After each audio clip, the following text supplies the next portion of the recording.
So you were Attorney General of the state of Missouri for 4 years, and you've been in the Senate for 3? Yeah, almost 3. Almost 3. What job was more powerful?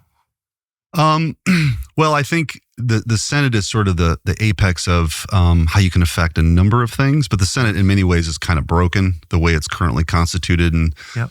it's the proclaimed to be the world's most deliberative body, but it's a lot of it's kabuki theater, Yes. honestly. But I think in the time in which I served as Attorney General, when you had a Democrat president, you could affect a lot of things by challenging the extremism we saw from the Biden administration in court and win. And you didn't need to ask anybody's permission for that. You could just make that decision. Right. You didn't need 50 other people to vote for it. So I think for me at that time, it was a critical moment in our country's history. And I just happened to be in that position at that time. And you got to remember too, I think if you take a step back, President Trump was out of office.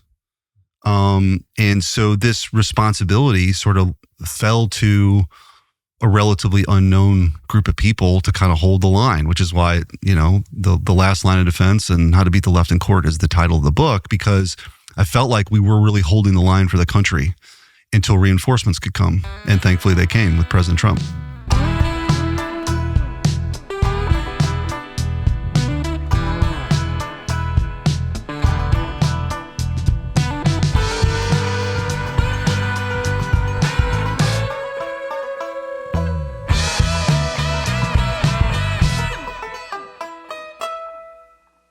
It's just interesting. And you were principled and very aggressive, which are the two, I think, qualities necessary to succeed in any job. But the reason I ask the question is because serving in the Senate is, it's the highest level for a legislator. You travel to any country in the world. You go through the, diplomatic airport terminal. You get a motorcade. I mean, it's a big deal to be a U.S. Senator. But it does seem like the center of gravity has shifted from the legislative branch to the courts. I mean, it does seem like courts have more power than voters. I'm not. Will you flesh that out a little bit since you've had both jobs? Yeah, no, I think it is and one of the reasons why I wanted to write the book was to number one, lay out the landscape. Because in that job, I saw the threats that were coming from all directions, from the highest levels of government and the censorship enterprise that was created by Biden and big tech companies, to the local superintendent that somehow got bought into this training that you divide every classroom by race through critical race theory. So you got to see that entirety of the landscape. Yes. And take action. In detail. And take action. And that is what I loved about the job, is if you were committed to taking action, you can make a difference. And that was happening in the courts. So to answer your question, I think conservatives for a long time have viewed the courts as sort of the where the left wins, where they cement their policies because judges sort of make it up as they go along. I do think there's an opportunity now, especially after Trump's first term, when he appointed 200 plus federal judges, and now in the second term, where you're going to have more members of the judiciary that view the law as it is, not how they want it to be. But that also requires people to step up and push back. And, you just think of the wins that we were able to have, like preventing 100 million people being forced to be vaccinated because OSHA, which was an agency created to make sure forklifts beep when they back up, somehow created this rule that 100 million people had to be vaccinated to keep their jobs. You just think of the guy that's like swinging the hammer. It just wants to feed his family. He had to do that to keep his job. It's totally insane. So we went to the Supreme Court on that. We won. Of course, the student loan debt forgiveness case, Missouri had a little known loan servicing agency called MOHELA that gave us standing to sue. Our argument was, look, MOHELA's this loan servicing agency. If you eliminate all the student loan debt, which he wasn't allowed to do by law, that might go out of business. Therefore, we had standing to bring suit to challenge Biden's action, and we won. The Supreme Court said, yeah, Joe Biden and the Secretary of Education didn't have any authority to wipe away $500 billion worth of debt. So we took that to the Supreme Court. We won. We had some wins on the border wall to stave that off as long as we could, even though ultimately this mass migration plan that Joe Biden had came through. But I think probably the biggest example was, we intuitively knew that something was happening inside the Biden administration to suppress speech. And we filed that lawsuit in May of 2022. And we sought discovery first before we sought a preliminary injunction. That was an important, strategic decision. And the judge granted it. And because of that, we saw all of the emails. We saw all of the text messages. This vast censorship enterprise that had been created was exposed. And this was before Elon Musk buys Twitter. It's before you had the congressional hearings. And I think, being able to draw attention to that and flesh out the truth through our court system was a really important thing to do. So yes, I think this is a front that we have to fight in.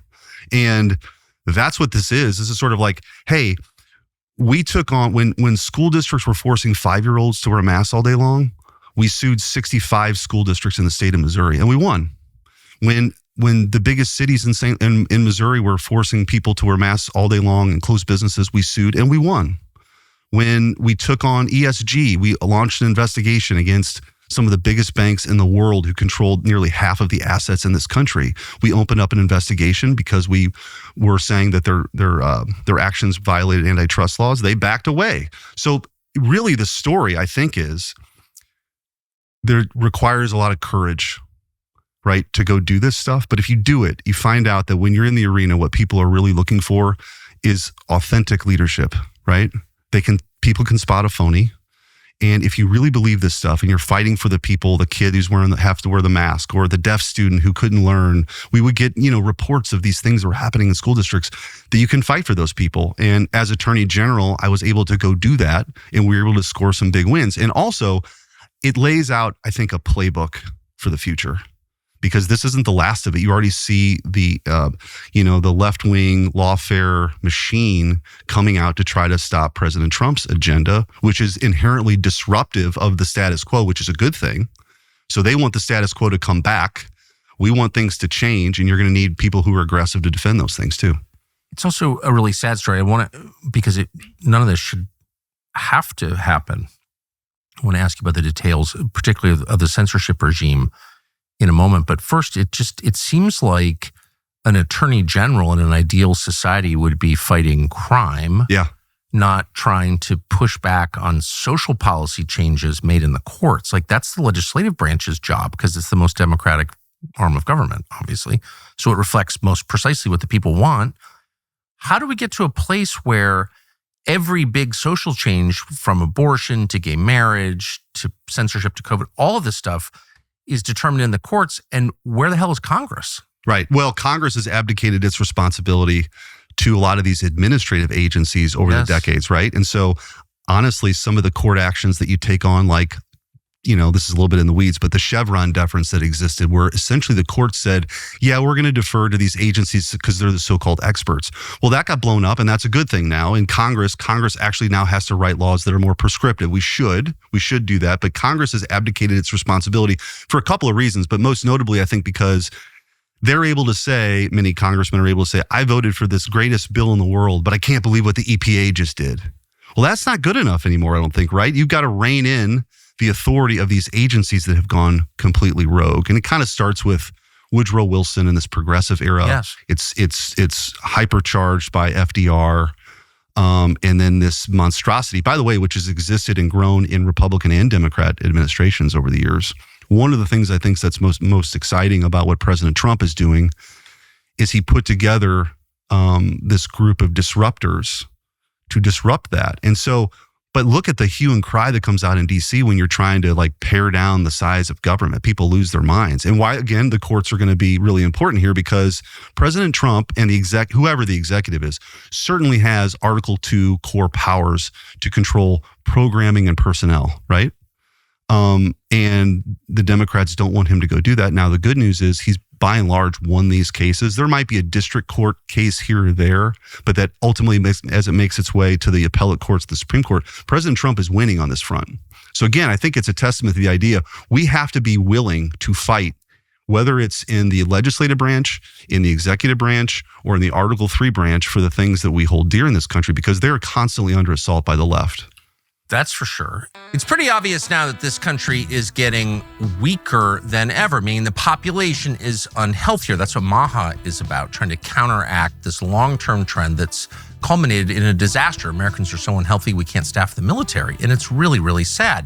Why is this happening? Maybe because sick people are easier to control. Whatever the reason, there are answers to it. And one of them is Joy and Blokes. They are revolutionizing supplements with smart supplements are personalized for you. They're based entirely on your genetics, your biomarker data. They're not guessing. So they use labs, advanced labs that measure up to 110 key biomarkers. Then their clinicians design a precision supplement plan that's updated as your body changes. So it's not just off-the-shelf vitamins. It's much more precise and therefore much more effective. So there are about 3 billion possible combinations. And the effect is you get exactly what you need and you get nothing that you don't need. You also get 60 to 30-minute consultation, depending how much time you need. You get access to expert-guided hormone care, including testosterone optimization for both men and women, longevity medicine, cutting-edge peptide therapy, and you get it all from home. Right now, new customers get 50% off all diagnostic labs, plus 20% off all products and therapies. You also get a free 15-minute health coach consult. And the effect is the desired effect: stronger, sharper, more energy. You get it right away. Go to Joy and Blokes, Joy, and Blokes.com/Tucker, root cause medicine. It's the way healthcare ought to be. But the net effect is to convince people in a way that was not true when I was a kid, that the courts are political. Even the highest court is fundamentally a political body, which maybe has always been true, but it does seem a little scary when everyone thinks that, because, I mean, it used to be if there's a Supreme Court, decision, you have to abide by it, whether you like it or not. Yeah. But if people think it's all just partisan, then maybe they stop obeying. Yeah, but I think that's, again, why, and I referenced this in the book, when I was sort of coming of age, when I went to law school, people were still talking about this thing called the living Constitution, which is a fiction, right? It should be. And Scalia was the first one who wrote with this sort of dramatic prose about originalism. And I think that's our best hope moving forward, is the Constitution means exactly what it says, nothing more, nothing less, right? It shouldn't be, the Supreme Court shouldn't be this super legislator, which is what the left has traditionally wanted. You take Roe versus Wade, for example, right? They sort of invented this right out of whole cloth and took that decision away from the people, as this is supposed to be decided in the states by legislatures. And now we're kind of back to that. So my hope is that as you have a more conservative court, it's not about our ideology winning because somebody's wearing a red jersey or a blue jersey. It's that Congress passes laws and those laws are interpreted as they are written, not making stuff up as you go along. And I think that's what we need to get to, is a return to that. That's the only way you're going to have credibility. But the Democrats, when Chuck Schumer is saying you're going to reap a whirlwind and you have these hearings about, trying to, on the Supreme Court, we know, especially they target Clarence Thomas. They really despise him for a variety of reasons. But he is, now I think like the 6th longest serving Supreme Court justice of all time. But they want to undermine the courts because ultimately they want to pack the court. And that's, if they ever really, if you play this out, Tucker, if they ever had what we have right now, which is a Republican or a Democrat House, Democrat Senate, Democrat president, they would pack the Supreme Court. They would make DC a state, maybe Puerto Rico. They would federalize our elections. They would have amnesty. I mean, they are in this now for a total power grab. And I just want to make sure there's judges that view the laws it's written out how they want it to be. That's all you can ask for. You see what has happened in Brazil. Bolsonaro lost a couple of years ago to a socialist, Lula, a convicted felon. And everyone imagined that Lula would, move the country hard left, which I think he'd like to do. But it's really been a Supreme Court justice who has made all the major decisions in Brazil ever since. I mean, basically, that country is run by a single Supreme Court justice in a way that's, it's a dictatorship. Yeah. How does that not happen here? Well, I think we were perilously close to that happening here through lawfare, right? You just think of what, and we can get into it on the sort of the Russia hoax stuff, but what that did, it gave all the folks on the left a sort of a reason or a cause to undermine not just the president of the United States, but to spy on a candidate like they did. I think justice should be coming for the people that are involved. Brennan, Clapper, Comey. There should be indictments that come, because what they did to this country, not just for those 4 years, but it extended when Trump was, of course, out of office, and they tried to put him in jail for the rest of his life, bankrupt his entire family. the Hunter Biden laptop part of the FBI was very well aware. I mean, we took the deposition in Missouri versus Biden of Elvis Chan, who admitted that they had months and months of monthly meetings pre-bunking that story, telling them it was a Russian hack and leak operation. Yoel Roth, who was the integrity person at Twitter, said he specifically mentioned the Hunter Biden laptop. The FBI had the laptop in November of 2019. They had it all along, but they were claiming it was a Russian hack and leak operation. So how do you get there? Well, you have a system that's captured by people who were obsessed with taking President Trump down. And then they never want him to get back in office. And they can't believe it. I think what you're seeing right now, this sort of weird phase the Democrats are in, they can't believe he actually pulled it off. They can't believe that he's back. They literally thought he had him buried. Right? Yeah, we are in this weird phase where the Democratic Party really doesn't seem like a factor in the national conversation in American politics. All the real fights are between, are intra-Republican fights, Republican versus Republican, but that's got to be just a period, right, that we're in. Yeah, that's why I think it would seem, to your point, I think the tendency would believe that all of this, and now that we're on the other side of the fever dream, that this was all inevitable, right? That what we're seeing, all the things that are taking place, the dismantling of some of these things, going after USAID, having a Justice Department that's not going after Catholics because they're traditional Catholics or parents because they show up to school board meetings. I think it's an important reminder, which is, a big part of the book too, is just how close we were to losing it all. To me, people say power corrupts. I think power reveals more than anything else. You see the true nature of people when they have power, how they handle it. And I think particularly during COVID, people who never should have had that kind of power had it, and they wield it in ways that people could have never imagined in this country. And then you look at the lawfare, you look at what they were willing to do to dissent, to silence dissent. This is all happening, not some other place, but here. And we have to be vigilant in standing up against that. Because, these things, we like to think that majorities are forever. They're not. No, nothing right? is forever. And so in many ways, it's sort of a playbook of how you push back, what strategies you employ to go do that. And you have to be aggressive, and you have to, I think that my biggest takeaway from my time as Attorney General is you have to be willing to be in that arena, take the criticism, and, fight for the things that you believe in. And I think that is, that I ask judges, now I'm on the Judiciary Committee, when judges come forward, I ask less about, I want to know what their judicial philosophy is. That's very important. But to me, I think the next phase, the next line of questioning that's most important moving forward is, do you have the courage when people are outside your home, when you're being threatened, when people at the cocktail parties in Washington may not want you to do something, will you rule the appropriate way? That's what we need more of. Why would that be a concern? Well, I think we've seen it. We've seen that happen. Yeah, we go have. The other way, right? We have, and I don't think it's from a lack of decency. I don't think Amy Coney Barrett is an indecent person or like some closet lefty or same with John Roberts. They're just afraid, like everybody, and they want, they don't want to be snarled at when they go to the Chevy Chase Club for cocktails or whatever. They're just people. And so, how do you identify the brave ones? Clarence Thomas is brave. Brave. Yeah, well, he is brave. Yeah, I think. Obviously, some positions that they took. I'll just some of the judges that in some of these cases that are cited in the book,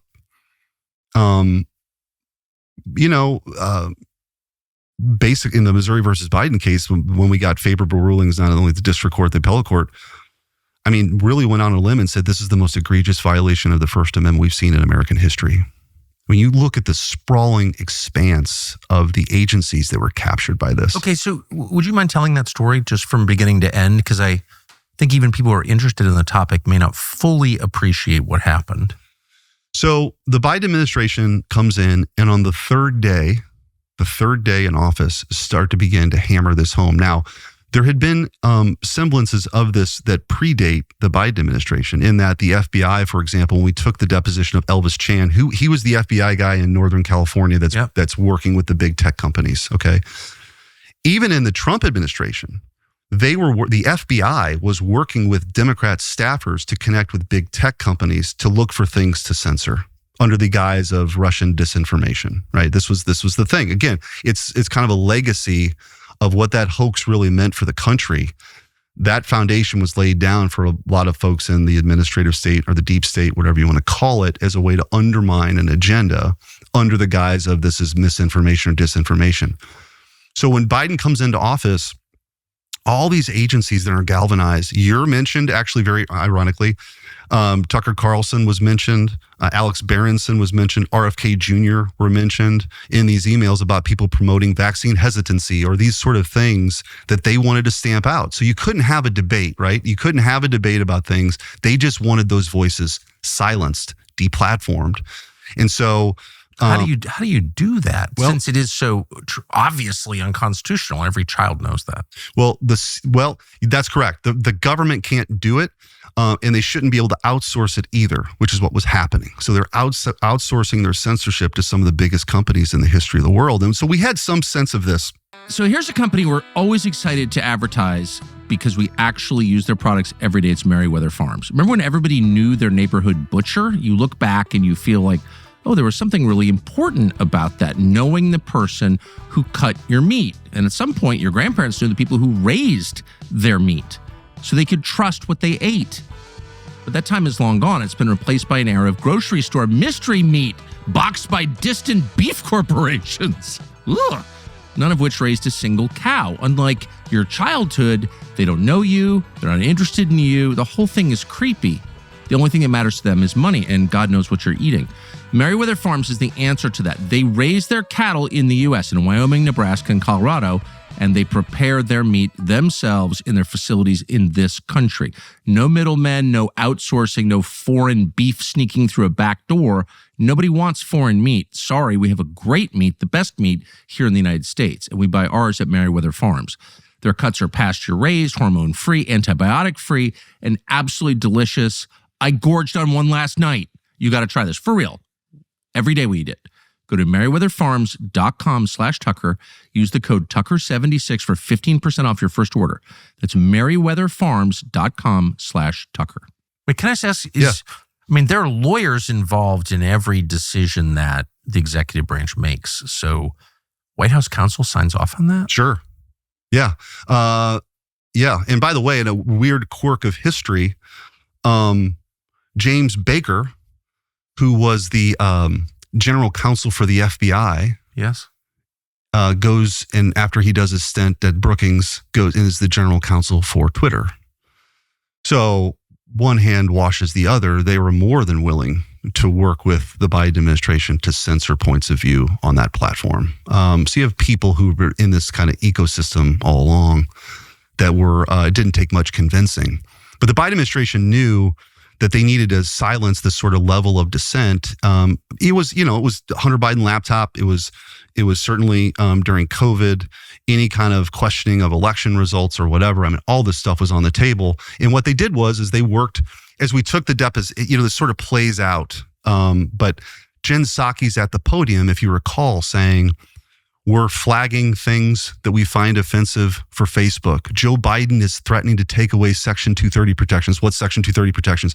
Those are basically, in the 1990s when the internet becomes a thing in the Telecommunications Act, they say that these are platforms that can't be sued, unlike publishers who can be sued. Publishers are supposed to be more arbiters of what you can say. It's why CNN gets sued by President Trump for false things. But like Twitter, Facebook, those are considered platforms. So they're immune from lawsuits. So Joe Biden starts threatening Section 230 protections. They start threatening investigations. So if someone libels you on social media, you can sue the person, but you cannot sue the company that hosted it. Whereas if someone libels you in a newspaper or a television channel, you can sue the newspaper or television channel. That's right. Okay. And so Section 230 protection is a multi-billion-dollar sort of subsidy in some ways. Yeah. Now, I happen to think, look, if you're actually having this platform where people can express their point of view, that's a great thing. Amen. But that's not what was happening, right? Through immense pressure from the government, they were censoring all sorts of things. How do they do that? How does the president or his staff exert pressure on, say, Facebook or Google or Twitter? So they had direct lines of communication. They had a secret portal where executives from these social media companies could communicate directly with high-ranking White House officials. Rob Faraday, who was the deputy communications guy in the Biden White House, was in constant communication, berating these people, telling them that's not good enough. You need to do more. Let me assure you, this is coming from the highest levels of the administration. Those sorts of things were constantly streaming at the social media companies. And then you also had, as we took the deposition in that case of people from the CDC, they literally, the CDC were just giving them lines that they should censor. So the government is saying, censor these exact phrases, right? That is exactly what they're giving this off to the social media companies. If this is uttered, we want you to silence these people. You want to deplatform these people. You want me to downgrade, throttle these sort of posts. We had the deposition. Is that legal? No, it's not legal. So if it's illegal, then that by definition means it's a crime, and aren't crimes supposed to be punished? Yes, they should be. Absolutely. But we sued the government to show censorship. A lot of social media companies have been sued before in other cases, but those ended up in the Northern District of California, never to be seen again. What was unique about our case, the Missouri versus Biden case, we sued, White House officials. We named them, personally. We named all these agencies, and we got to take their depositions. CISA, which is an agency I know you're familiar with, but maybe in your audience, probably of all audiences would know, is the Cybersecurity Infrastructure Administration, Security Administration. Their job purportedly was to make sure that our infrastructure is resilient against cyber attacks. They were very much involved in something called the Election Integrity Project, where they outsourced their censorship to Stanford and the University of Washington to flag certain posts that would then be given to social media companies to censor. The CDC was involved with it. CISA was involved with it. The FBI, of course, played a role with the pre-bunking of the Hunter Biden laptop, which they knew was actually real. They knew it was real. They had it in their possession. And then they pre-bunked it. And then when it came out, they never actually said, when people were asking, is this legitimate? They never actually said, no, we have it. So they were very much a part of this operation to silence millions of American voices. And I think, for me, the First Amendment... How many people have been fired at the FBI for that? I don't know the answer to that. Right around zero. Yeah. And this is the kind of accountability. Like, what the hell is that? Yeah. And that's something that, as we talked to, Kash Patel in his confirmation hearings, is certainly something that we talked about. He's very well aware. I think having somebody like that who was on the other side of it is a good thing, but we certainly need to have more accountability. But these people, it's just the scale of it was immense. And it really wasn't exposed until we filed the lawsuit again. And then when Elon Musk buys Twitter, now X, they did the Twitter files, and you saw even more of it, right? Like how these people were in charge of this stuff is insane. What's interesting from just like a corporate governance point of view, like let's say I'm Mark Zuckerberg, seems pretty liberal, but not maybe a liberal activist, but you spend 4 years getting attacked for censorship and you never say, actually, well, he did ultimately say, but he didn't say for years, I'm only doing this because the Biden people are pushing me to do it. Like these companies were hurt by this, weren't they? Yeah, I think the Zuckerberg and the Facebook example is really interesting because if you go back in time, if you get in the DeLorean here, a lot of people blamed Facebook for President Trump's election. Remember this? Yes. And I think then in the next election cycle, whether that was sort of internalized or not, Zuckerbucks materializes. So Zuckerberg is funding a lot of the voter turnout, privately funding election operations, which is kind of crazy, in 2020. And then gets sort of, whether completely voluntary or steamrolled by threat of investigation, is part of then Facebook, very much a part of this censorship regime that existed. And now Zuckerberg seems to be like red-pilled, I guess. I don't know how much of this is sincere from these big tech companies, or it's just because President Trump won. Time will tell. But it does feel like, my hope is that censorship is in retreat a little bit now, and that this renaissance you're seeing that you talk about a lot in your show, the First Amendment and free speech and how important that is to the fabric of this country, it really is the beating heart of our Constitution. The ability to say things that you might find incredibly offensive or even dangerous. Your ability to defend someone else's right to do that is really at the core of this American experiment. And we have to fight for that every, tooth and nail. And so that lawsuit, I mean, we just think of the time. I was blessed to have a good team. John Sauer was my Solicitor General in Missouri. He's now the Solicitor General of the United States. The first 4 district judges that have been nominated in Missouri all worked in my office. There's another guy who worked in my office who's now... The first four all worked in your office? Mm-hmm. Yeah. Wow. So the point, I think... again, why that time period was instructive. I think there's a forging that happens in that time of crisis. And when you come together and you fight the good fight and you come out on the other side, there's a lot of important work to do. Interestingly, also, I think RFK Jr. is a part of that. I mean, he was one of the guys originally censored. Now he's on the inside. And then another guy who was actually a plaintiff in Missouri versus Biden, Dr. Jay Bhattacharya, who's now the head of NIH. He's on the inside now. So again, I think the Democrats are just, they can't believe this is actually what happened. But the rebels are now kind of are doing some good things, I think, on the inside. Dr. Bhattacharya was one of the authors of the Great Barrington Declaration, Yes. which essentially said something so controversial, like there is a thing like natural immunity that can exist for COVID. They tried to wreck their careers. Anthony Fauci himself tried to wreck their careers. He was a well-accomplished Stanford, professor, and now he's running NIH. I think there's a lot of great symmetry to all that, but it's just, I mean, I believe in forgiveness and mercy. I think they're essential to our humanity, and we should pursue them. But also justice is important too. Yeah. And why not treat all of these guys like Biden treated the J6 defendants? I don't understand. Like, how is Fauci wandering around Washington still? Yeah. And working at Georgetown and taking the biggest federal pension. And I don't understand that. Yeah, the Fauci candles, the light has dimmed. The light has dimmed, but he's still around. And I will tell you that that day, it's one of the last things I did as Attorney General, because I was just elected to the Senate and we had this deposition of Anthony Fauci scheduled at the NIH headquarters, and took the deposition of Anthony Fauci. The security in there was, only in the White House has I seen security like that. So Fauci walks in, shake hands. Jeff Landry, who was the Attorney General from Louisiana, now governor, had a copy of RFK Jr.'s The Real Anthony Fauci out on the table, which I'm sure he did not appreciate. But and probably hadn't read. I probably had not read. You probably heard about 8 Sleep. Lots of people are talking about it. It is a company with one mission: improving your sleep. And it's changing the way people do that, the way they get a good night's rest. We just got word that their team is launching a new product. It's called the Pod 5.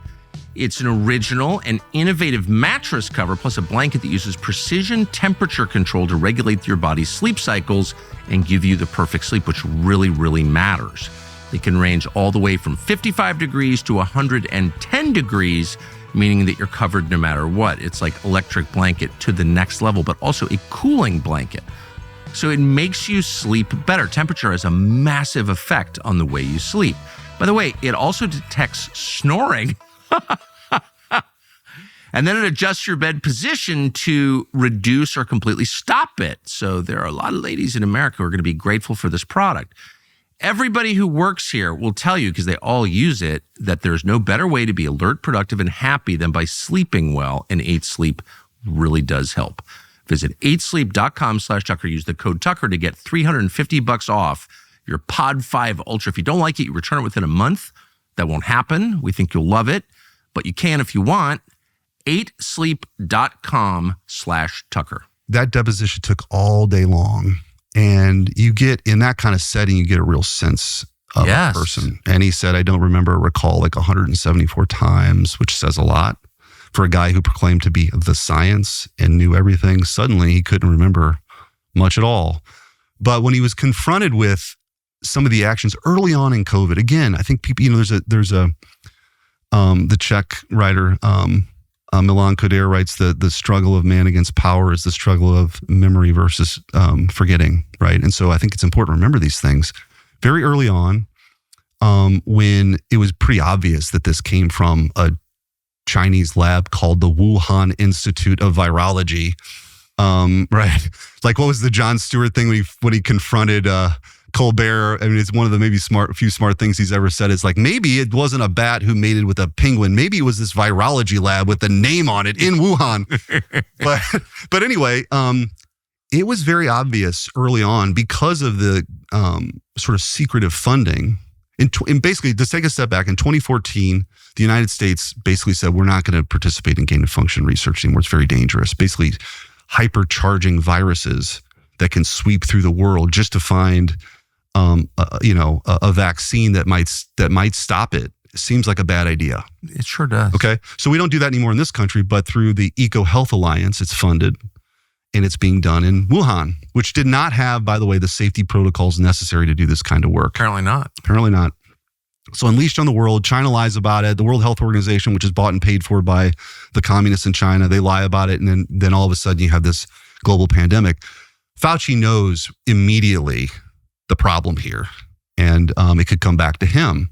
And so in the deposition, we find out he sends his chief deputy over to China to see what they're doing with the Chinese government. And he's a big fan of these lockdowns. Big fan. Comes back and reports back to Fauci. All these lockdowns are really working. And so Fauci then has this idea that that's what he's going to create in the United States. It's also interesting when he was asked about the efficacy of masks. He was such a proponent that everybody should wear a mask all day long, even when you're outside. A friend of his emails him and says, and this is like in April of 2020, hey, I'm getting on a flight. This COVID thing is a thing. Do I need to wear a mask? He's like, of course not. Masks are totally ineffective. You don't need to wear a mask. So like masks off, right? But it's very telling. And so he meant to undermine anybody who disagreed with him. Participated in studies he authorized studies he pretended to have nothing to do with, that this was from a wet market and not from a lab that he knew was a lie. And you just think of the damage that was done. There's actually the first time that I ever met RFK Jr., I was at a conference in Utah. This is in probably the summer of 2021. And he was familiar with some of the work that I've been doing to push back on COVID tyranny and these excessive regulations. So we had a conversation, he was talking to a few of us, and he reminded me of something this has been years since I've even thought about, something called the Milgram experiment, which was done at Yale in the 1950s or the 1960s. Where essentially people are brought into this room and there's a guy in a lab coat and a clipboard and tells them that there's somebody on the other side of the wall. And when they get an answer wrong, we need you to flip the switch to, give a little pain. And the number of people that would do that, even when there were cries in the other room and maybe even someone dying on the other side, the willingness of some people to continue to do that because of this authority figure in the white coat. Exactly. It haunted me. When he told me that story, I hadn't thought about it. It haunted me throughout all of this and kind of strengthened my resolve to really push back, because in those moments, you need people who are willing to stand up and fight back, right? But yeah, Fauci was sort of, he was heralded as like literally some sort of like saint-like figure. He had candles. And I think some of it was they wanted to make Trump, people were really obsessed with making Trump look bad. Yes. The Democrats want to capitalize on this crisis, make him pay, because you also forget Trump was cruising going into that COVID. I mean, he was on his way to winning, I think, decisively in the fall of that year, and they used COVID for everything it was. Fauci was sort of this who undermined President Trump, used as his alternative figure. This whole weird trust the science thing happened. Then, of course, you have the summer of 2020, the summer of love, and you see all these sort of Marxist organizations rally to create ultimate disruption. And then you have the election. And you have Mark Elias out there trying to undermine, all these election integrity measures that have been put in place, even in blue states, forever. I mean, just think of the level, all this stuff happening at one time. It was a crazy time. Like that whole period of time was a crazy time. It's unbelievable. And so that's what you document some of these things that in Missouri, for example, we beat back all three of Mark Elias's lawsuits to weaken our election integrity laws, but he was successful other places. And so you just had the whole of kind of the left coming for all the things that we care about: borders, free speech, freedom of movement, all these sorts of things that you kind of take for granted were up for grabs. When you talked to Fauci, when you deposed him for 8 hours, you said? Yeah. Did you get the feeling he was lying? Is he a good liar? He's and he's a good witness. I'll give him that. He was a good, this isn't his first rodeo. He's been in front of Congress. Oh, I know, yeah. He's very smooth, but there's just too many inconsistencies. Did he seem, short of like a sociopath, most people when confronted with inconsistencies in their story get uncomfortable. and a deposition is a place where you definitely confront the only time he got really uncomfortable, I would say, is when we continued to question his authority. He didn't like that. Yeah. Well, you said this. Now, wait a minute. Did you change your mind on this, doctor? You get to that kind of line of questioning. He didn't like people. He's not used to that. He wasn't used to that at all. And by the way, I also think another telling moment of that deposition was after the lunch break, we came back and the court reporter sneezed. And he looked at her and asked her to put a mask on, asked her if she had an upper respiratory virus. If she had COVID, will you put a mask on? She put a mask on. I mean, this is, by the way, November of 2022. This isn't like March of 2020. And this is the guy that was in charge of our nation's health. But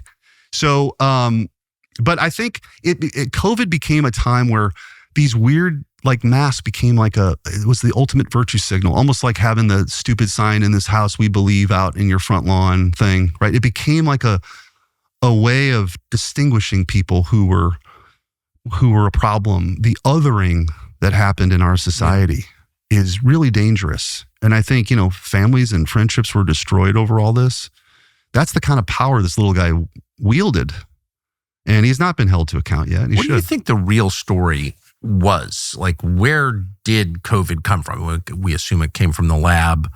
Do we think it was intentional or unintentional in its release? When do we think the Chinese knew it was circulating among the population? And to what extent was it a joint creation of the U.S. and China? Well, it's in the book, actually. Yes. The last line of defense. I feel a little awkward doing that. I've never actually done it. But it's actually, so the first chapters really kind of go back in time, because I think to give context for all the other crazy things we had to push back against, it was really important to go back to that moment of when this thing first happened. And remember that there was police tape around kids' playgrounds. They were bulldozing skate parks on beaches. The level of insanity that took hold. True craziness. It really is wild. And hopefully we never experience that again. But I think it's important to document those excesses and what people were willing to do to hold on and aggregate and exercise power. I mean, you had people who literally county executives and mayors were telling people that you could live your life today or not. It's insane what was going on. But really my first, and actually on your show announced the lawsuit, we sued China. We sued China in April of 2020 for unleashing this pandemic on the world. And I think, and ultimately, there's a judgment out there for $24 billion that Missouri has that can go, by the way, seize farmland now. So my successor, Andrew Bailey, is going to have that opportunity, and I think he'll do it. But anyway, I think through our research, through public, and then of course we wanted to get to discovery, which is why we filed the lawsuit, was that in November and December of 2019, patient 0 enters the hospital. This is how I see it. And patient 0 likely came from that lab. So that, and of course, you get to, different strains down the line, it's less lethal as any virus is. But initially, that's where it happened. It happened in Wuhan, and it came from the lab. China, a very closed society with communist dictators who have concentration camps, wanted to deny its existence for a while. But within, by December, Dr. Li, I think is his name, Dr. Li was on WeChat and said, this is what's happening. This is a virus that came out of a lab and people are dying. He had to recant that, of course, and then mysteriously died a couple months later. But it was kind of this whistleblower. And the Chinese people actually celebrated this guy for blowing the whistle. So anyway, China discovers that this is a thing. It's a very lethal and widespreading virus. So do you believe the release was accidental? I don't believe it was on purpose. I mean, It could be, but I don't think so. I think it got out accidentally. But the cover-up then is almost worse than the crime, of course, right? Because then, and one of the problems with China is they want to be considered one of these countries on the world stage, but then doesn't do the things that like a country would do to kind of notify everybody. So what they do then is they close all the flights, internal flights in China in and out of Wuhan, but they don't stop the international flights, interestingly. So you can still fly internationally in and out of Wuhan, but you can't fly within China out of Wuhan. They immediately become they were the largest net exporter of PPE, personal protective equipment. They immediately become the biggest net importer of PPE. So they know something's going down, and this is in January-ish. And then finally, they kind of have to, with the World Health Organization sort of holding their hand, let the world know that this is out there. And then the story, of course, is, well, this wasn't something we created. This came from a bat mating with a penguin or whatever the example was, or some wet market theory. And then what's really interesting is President Trump takes the action you would want him to take. He closes flights coming in and out of China. Right? I remember that. Remember that? And that outbreak of racism. Yeah. Like all of a sudden, that was a xenophobic act. You know what I mean? Like, and then Nancy Pelosi is on the streets of San Francisco in Chinatown saying, everything's fine here. Come here. This is fine. Like, it was this Trump derangement syndrome where even if it was the right thing to do, people would take the opposite point of view. Right? So he shuts down the flights because he understands that there's a problem. But by this point, you said Fauci knows that the virus came from that lab. Yeah. To what extent was Fauci implicated in the creation of the virus? Do we know? Well, by all accounts, he wanted the gain of function research to continue, and it was funded through a NGO, imagine that, the Eco Health Alliance. Yes. So the money still flowed, but no one would ever be able to really track it, right? Can we say definitively that U.S. tax dollars helped create COVID? I believe that.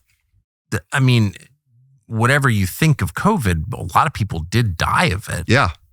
Millions of people died of it, I think. Yeah, one of the great sense, Tucker, is that there was never any distinguishing between a super vulnerable elderly person with comorbidities. There's a different way of dealing with that scenario than a 5-year-old healthy kid. Of course. No, of course. And it would be good during a pandemic to have treatment for your population. Right. Not discourage treatment. Of course, all true.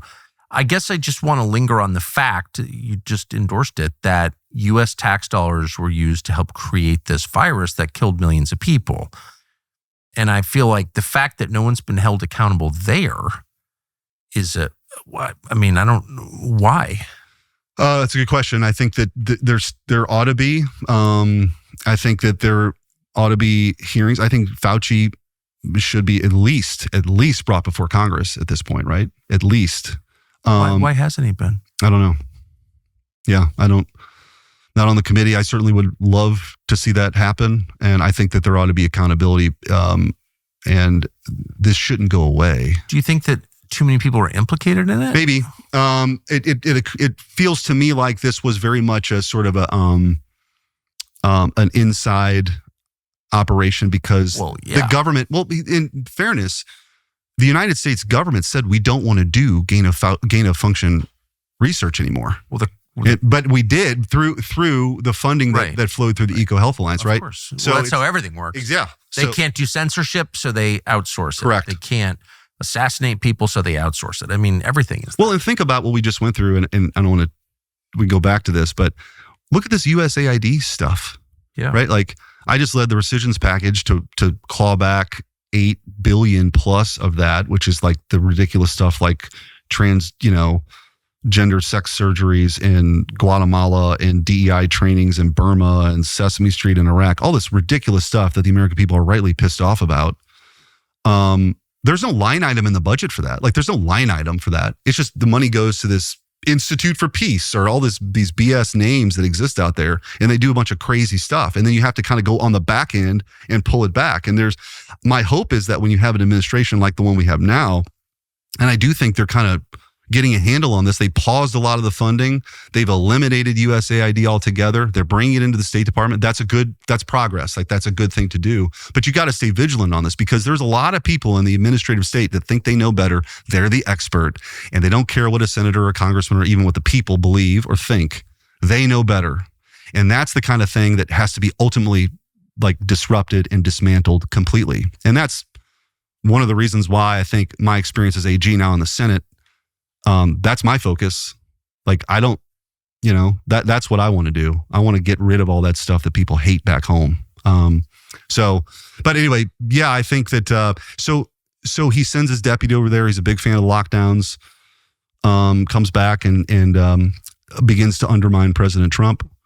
When President Trump talks about this having come from a lab, He's already a xenophobe because he's restricted travel. Now he says it's from a lab. That's ridiculous. Everybody piles on about that. And by the way, it's true.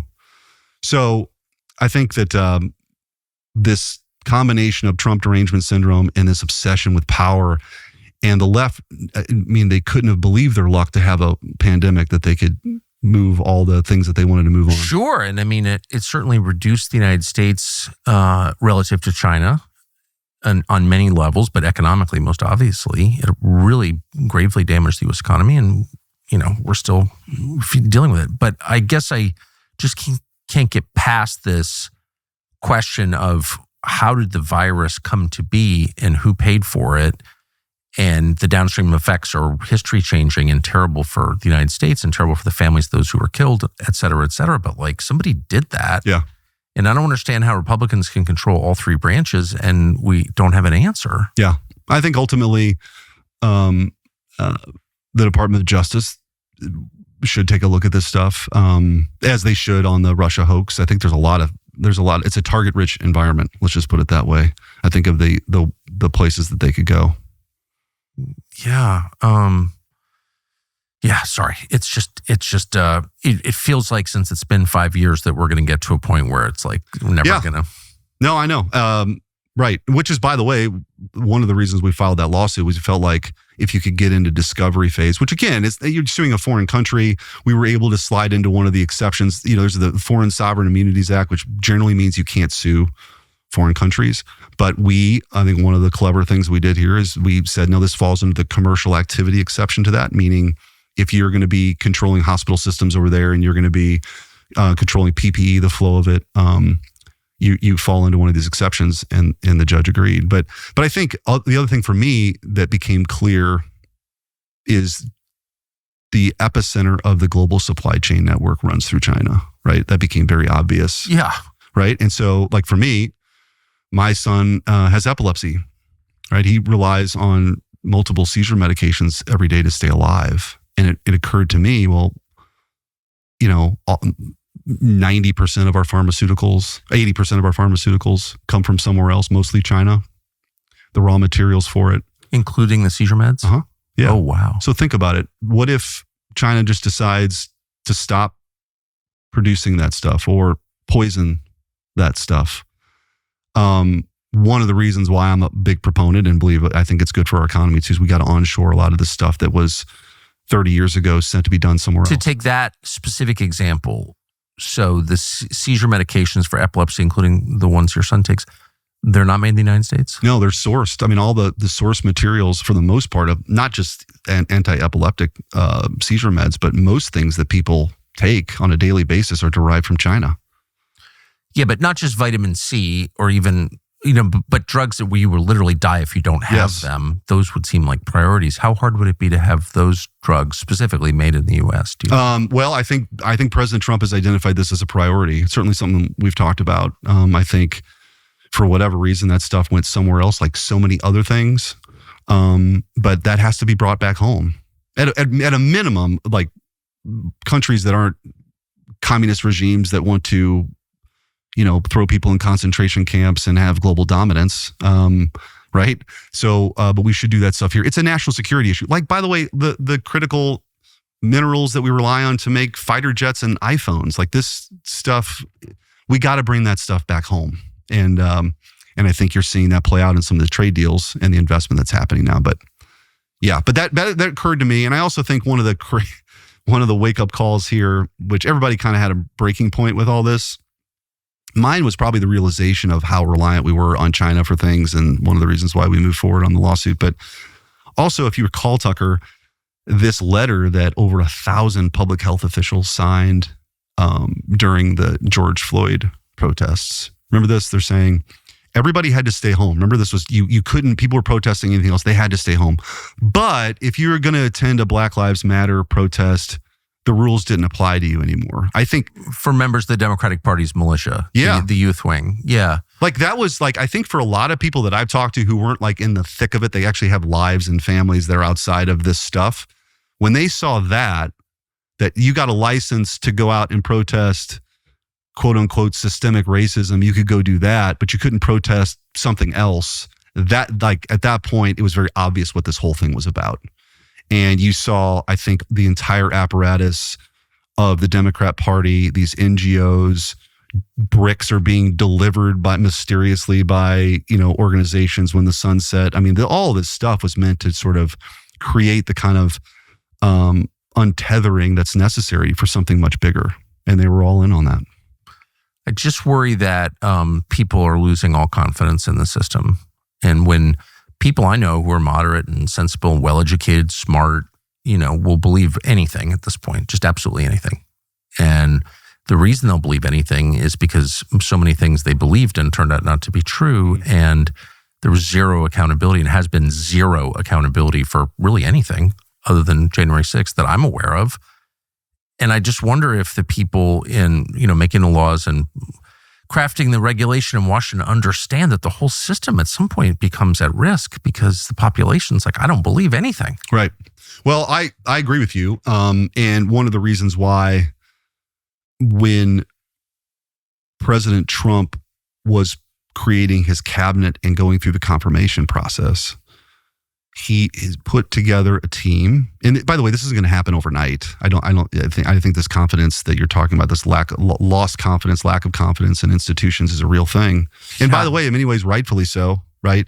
When you have law enforcement agencies that are weaponized, not just against their chief political rival, but against the American people, there should be a loss of confidence. Yes. But what comes next is, how do you regain the confidence? Right. It has to be accountability, right? And so that's what needs to happen. Not vengeance or revenge. I don't think that's agreed.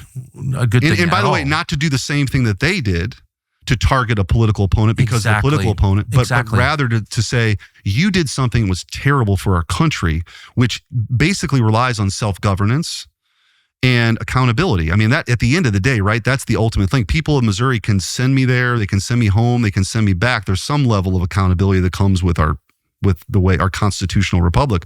But when you get to all this other stuff that's below that, which is why the administrative state is so dangerous, because they're not accountable to anybody. They know it. And you have to rein that in and disrupt it and dismantle it in many ways. And again, I think part of what drove me to uncover a lot of the things as AG was that. And now in this new role, it's to help finish that job. But you really do need an administration that believes that too.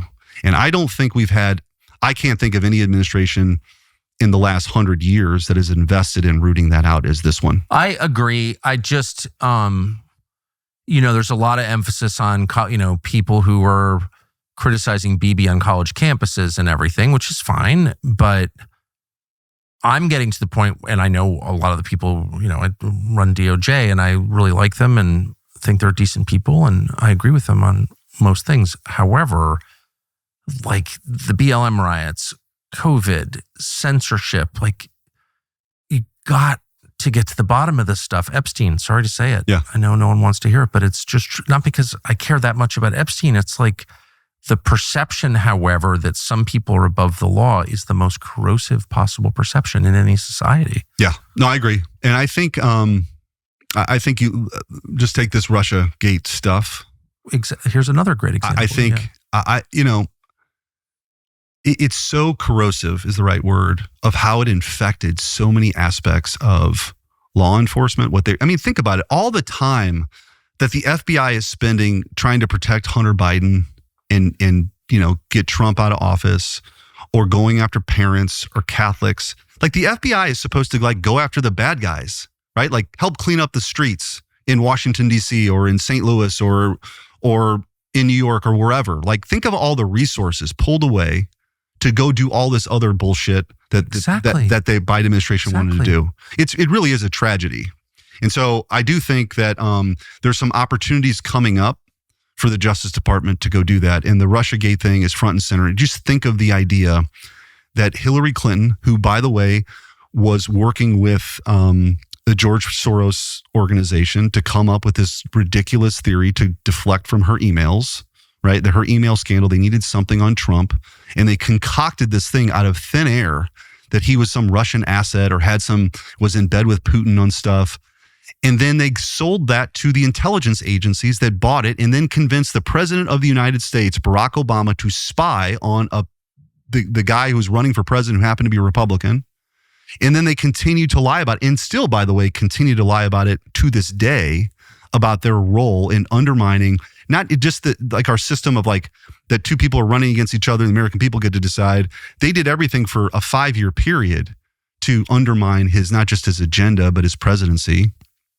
And then the same group of people then are weaponized, and they go get Jack Smith, who's like everybody knows in the prosecutor world is just like a hired gun. Like you make him special counsel when it's like, show me the man, I'll show you the crime. Yeah. Soviet style justice. That's exactly what that was. And it was happening in this country. And they're down in Mar-a-Lago going through the first lady's, underwear drawer, trying to find probably stuff related to Crossfire Hurricane, probably, and maybe some other stuff. But it was just about settling political scores. With guns. And then you have, Fani Willis's deputy meeting with the White House counsel. Why is a state prosecutor in Georgia meeting with the White House counsel's office? Why would they be doing that? Why would the number 3 person from DOJ go to the New York District Attorney's office to help out with the prosecution of President Trump? Why is all this happening? The minute President Trump's original sin to them was that he ran at all, that he came down the escalator. Yes. And he was such a disruptive force that they were willing to save democracy. They were willing to destroy democracy. And so now, and the reason why I feel committed with the job I had, getting back to what job would you rather have? I think it's important to have people in the United States Senate and Congress who want to see this project through, that they want accountability restored. They want people to actually not believe their government is weaponized against them. Like, it's a tall task given the sins of the last 8 years. But it's important for this republic to last and to stand, and for our kids and grandkids. I couldn't agree more.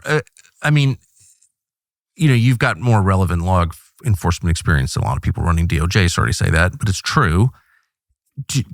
I hope that you're in contact. I won't even ask you, put you in an uncomfortable position, but I hope that you're in contact with them. And I hope that you will convey the following message: to the extent that you don't bring to light the truth and affect justice, people start to think, well, maybe you're in league with the bad guys too. I mean, which I think is unfair. And I like the Attorney General and I like the FBI Director and love Bongino and all that. But I think it's fair to ask at a certain point, like, why aren't you prosecuting anybody for any of this stuff? And what's the answer? Well, we're really busy. Really? Are you really that busy? You know what I mean? Yeah. And maybe you're in on it too. And I don't think they are in on it. I don't think they're bad people. I'm not alleging that.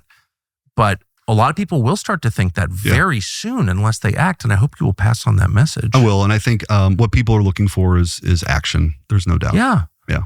Is it hard you would know since you've been involved in it all, but just as a process matter, is it hard to say, we know that Clapper and Brennan were involved in illegal activities, let's get an indictment? Like, how hard is that? Well, I think the issue is that it's possible some of the statute of limitations may have run on a lot of the crimes. However, not necessarily on an ongoing conspiracy.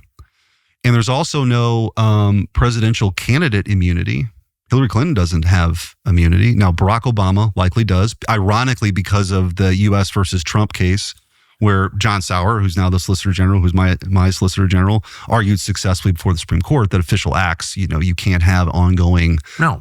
So there is such a thing as presidential immunity that was established. So Barack Obama may have presidential immunity while he was in office. I don't know if he, engaged in activities after he was out of office. Who knows? Certainly, James Comey doesn't have immunity. Clapper doesn't have immunity. Brennan doesn't have immunity. So I think, this is going to go where the facts lead. And I think that the most likely, if there was something to pursue, it's likely an ongoing conspiracy to defraud the American people. And that is a crime. So we'll see. But there can and probably should be, definitely should be indictments.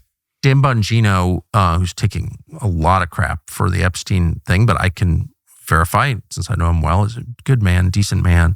But he said in public and also in private that the FBI is way more corrupt than he had any sense of it. He didn't know. He said that. And how hard is it? Why is it so hard to clean up the FBI? Well, I guess you could say you kind of need to know what is the known knowns, known unknowns, and unknown. Yeah. From ironically. Exactly. I think you got to figure out who the people are. But nobody's got a right to be a insubordinate FBI agent. Like, you don't, like, they have no authority apart from the president's authority, and the president's authority derives from elections. Right. Because it's authority conferred by the people as expressed by voting. It's also interesting, so, too. Like, they have no authority at all. Right. Well, you take the Civil Rights Division. Dylan, I think, is doing a great job. A number of those, and that perhaps was maybe the most corrupt division out there, the Civil Rights Division, right? She's my former lawyer, and I can say she's tough. Yeah, she's tough. And I think there's a lot that we're going to see from, I just had a hearing. I chair the subcommittee on the Constitution of the Judiciary Committee. We just had her come in and say, hey, what are you thinking about doing? Like, what are the things that are on your list of things to do? I think she's, obviously universities have been a topic of conversation, but I also think in corporate America, they ought to be ready, because this discriminatory DEI stuff flies in the face of federal law. The Civil Rights Acts of the 1960s were meant to protect people from racial discrimination. Everyone. And there are people being racially discriminated against right now. And by the way, these struggle sessions that exist, like Coca-Cola, would have a seminar, saying basically from the moderator, how can you be less white? I mean, this is insanity. How can you be less black? How can you be less it's Jewish? Ridiculous. How can you be less Hispanic? Like, what the hell is going on? By the way, our military, I think I'm on the Armed Services Committee. I would ask questions all the time. We would try to, and that went a little underground once it was exposed. But this idea of dividing the room, our military is supposed to be this great meritocracy. Anybody from any background can go serve. You can have a ticker tape parade in New York City as being a war hero. It doesn't matter where you came from, what your race is. We celebrate that. This idea of dividing the room by race and who's the oppressor and who's the oppressed is insane. But I think that Civil Rights Division is a good example. I think they're gonna pursue some things that prior regimes didn't pursue, and I think that will have an important effect on behavior as well. You do think that? I do. Do you have confidence in the Attorney General? Yeah, listen, I think President Trump's put a good team around him, and I have a ton of respect for Pam Bondi. I do. What do you make of the Epstein thing? I think that more needs to be done on transparency. There's no doubt about it. I think any of the credible information that can come out should come out. I will also say the Southern District of New York had those files.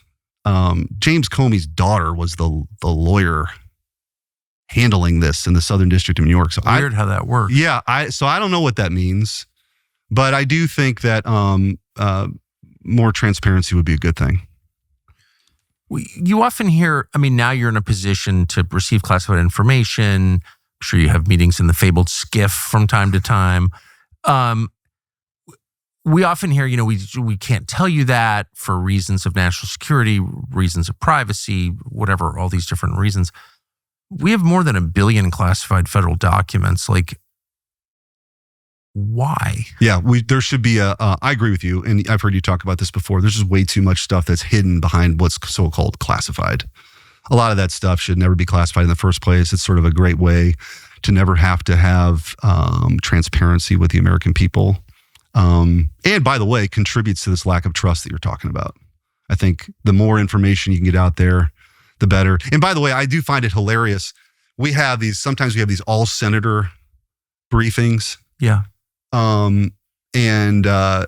It's all, nothing comes of it. Like, there's nothing new that wasn't already leaked by somebody in the Pentagon to the New York Times the day before. Now, some of these you can get in there and ask by the way, not necessarily the top level person, but somebody that's actually doing the work. You can ask some questions in a much more private setting, but some of this stuff is just a way to hide behind. Interestingly, Chris Wray once mentioned that we can't gather information the same way we did prior to the lawsuit. He was referencing Missouri versus Biden, because the FBI was very much a part of this censorship regime where they were flagging stuff and calling it Russian disinformation and working with the big tech companies. And he was sort of annoyed that his practices were being curtailed because the court said you can't do that anymore. It's very, for me, having been the guy that filed it and then now sitting, when he said that, was really an interesting turn of events. How many senators are former AGs? There are probably 5 on the Republican side. There's maybe 4. There's probably about the same on the Democrat side. How much is spent on your average Senate race? I mean, I would imagine it ranges from 20 million to, then you get into, right, hundreds, like $200 million in Montana, where there's like literally you could one of the least populated states, a very important state, but was important for them to take the majority. How about just pay off everyone's mortgage and call it a day? It might have been cheaper. So, and then, but the AG race is, I mean, this is a long way of making a short point, which is an AG seems like every bit as important a job as being a U.S. Senator. It's a very important job. For sure. Yeah. And I think the rest of us are just waking up to that kind of. How much is spent on those races? Oh, a fraction of that. Right. Fraction of that. And then you get into races where, you've got, red states or blue states, but red states, and it's really about the primary, and that's even less expensive, right? And someone like Dana Nessel in Michigan, I think did more damage to the state than that kind of the Botox governor ever thought about doing. Like Dana Nessel's like a truly poisonous, anti-Christian, dangerous person. That's my read on her anyway. I don't know her. And she kind of gets ignored and everyone beats up on the governor, the hapless governor. Well, what's interesting about that is we kind of took a page. So during COVID, Cuomo had instituted a tip line, essentially to tell on your neighbors. And I think Tim Walz did this actually too. Oh, for sure. They had this tip line where you'd snitch. They're all tattletales, man. Yeah. Like you're outside barbecuing without a mask on and all of a sudden the police shows up. I mean, I think this happened in Minnesota. So we kind of turned it on its face when we sued the 65 school districts in Missouri. We said, we're going to have a tip line, not for the suppression of rights, but to vindicate people's rights. We had a tip line of parents reach out to us of what schools were still forcing their kids to wear masks all day long.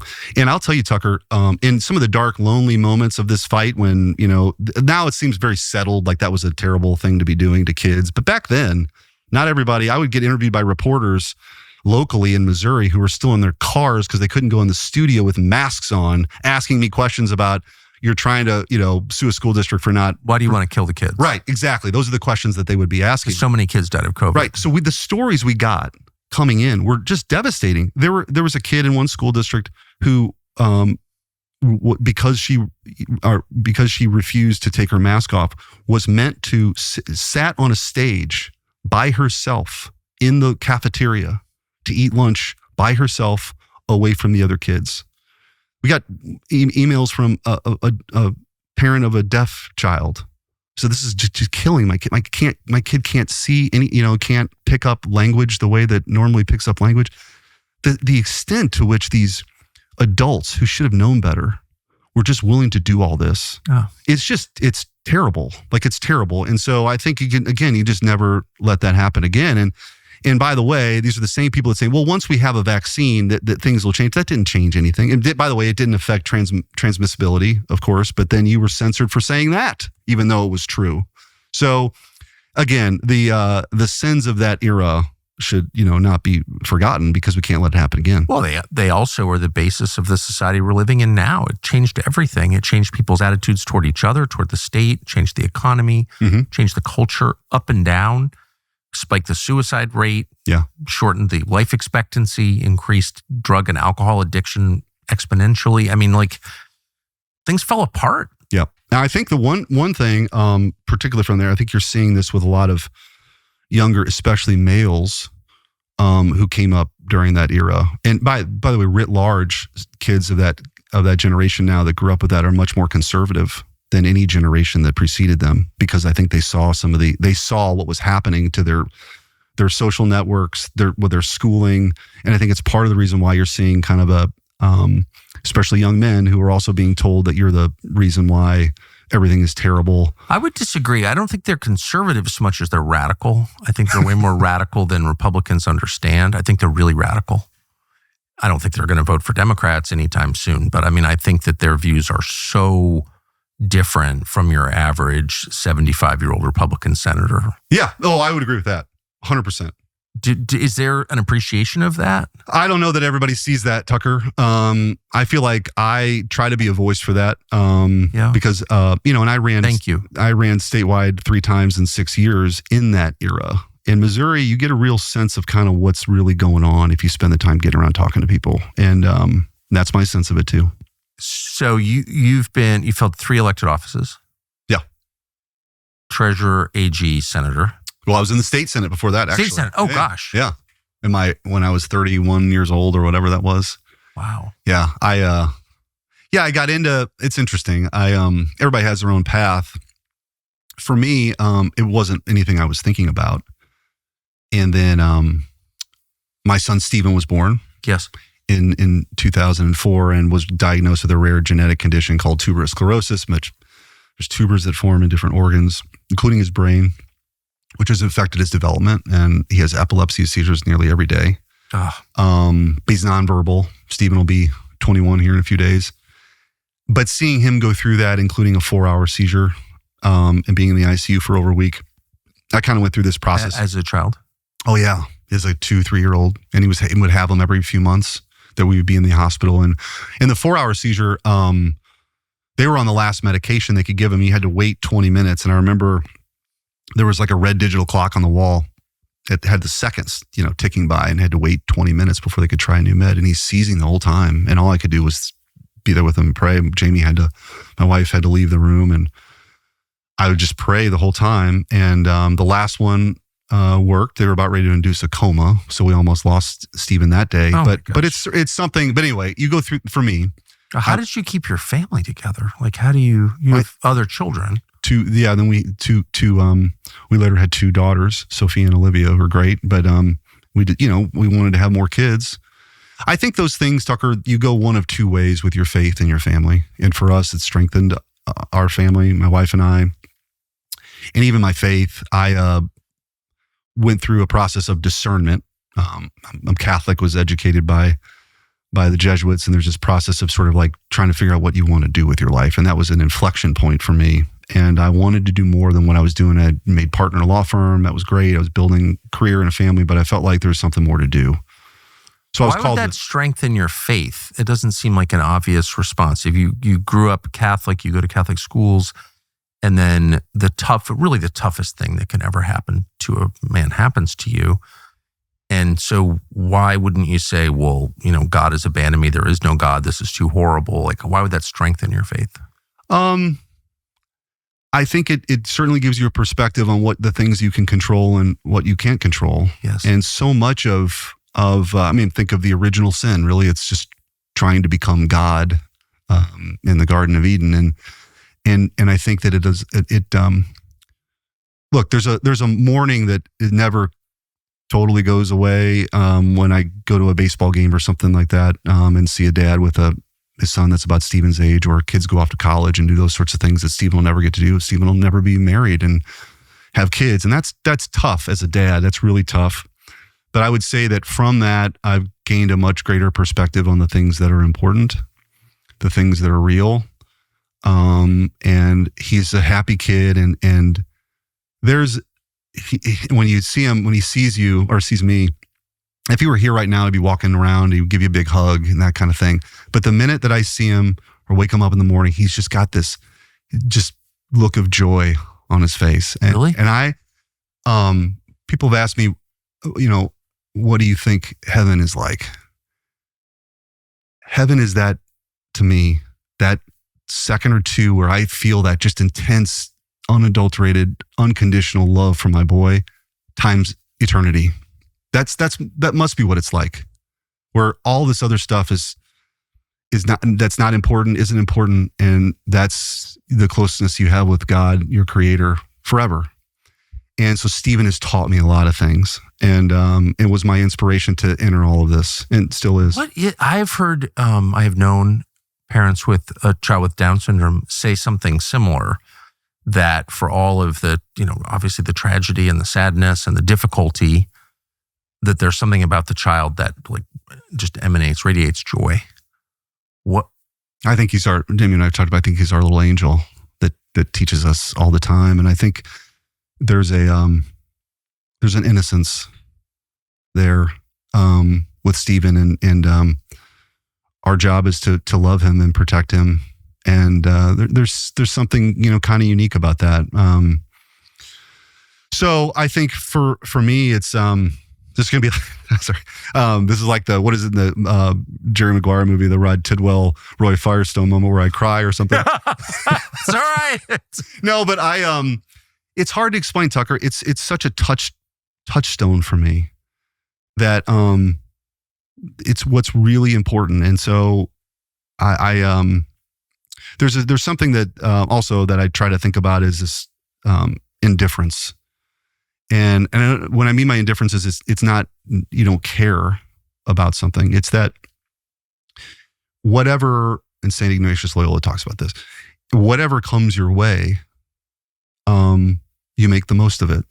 And there's a certain freedom that can come from that. Again, that I think Stephen has taught me, but for this experience with Stephen, I don't know that that's how I would view things. And so in that way, it's a blessing, even though it's hard, that sometimes, like, when we went to the inauguration, when I got sworn in as the 2000th U.S. Senator, my whole family went. My parents had never been to the Capitol.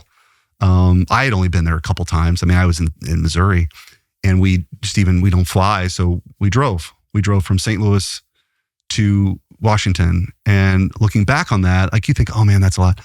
The ride there with my kids in the back seat and my wife and I listening to music that we listened to in college for the 12-hour drive, that was an experience I wouldn't have had, right, without Stephen having the condition that he has. So there's a lot of blessings that I take from it. I think. So you drove 12 hours across the country with 3 kids, and you found that a blessing? Yeah. Thank God for Stephen. No, it does sound ridiculous, doesn't it? No, it sounds wonderful. It sounds wonderful. No, and so if you count it as a blessing, then that says something about you. So it's perspective, I guess. But anyway, that's a long way of me getting to the answer your question, which is yes. So then I ran for office, and then I felt like there was more to do, and then and so here I am. So what'd you think? So you said you'd only been when you were sworn into the Capitol a few times. Then you're in this famously cohesive, not to say clannish body of 100 senators. Like, what did you think of it? What's the old line? You get there, and the first few months you say, "How did I get here?" And then after that, you say, "How did these people get there?" Right? No. No. I have immense respect. I mean, I think I've always. I love America, and I think our founders were genius and divinely inspired by the system that was created that ultimately this checks and balances, separation of powers, all of it was meant to protect individual liberty, right? They saw the excesses of government, ironically, a lot of things we're talking about, we fight back against, that the best way to guard it was you had faction versus faction, right? You had all these things sort of playing off. So I think guard it, not bestow it. Correct. And our rights don't come from government. They come from God. And the government's job is to protect those rights that we're born with. The ability to speak your mind, the ability to defend yourself, the ability to petition, all these things. So I come at it from that perspective.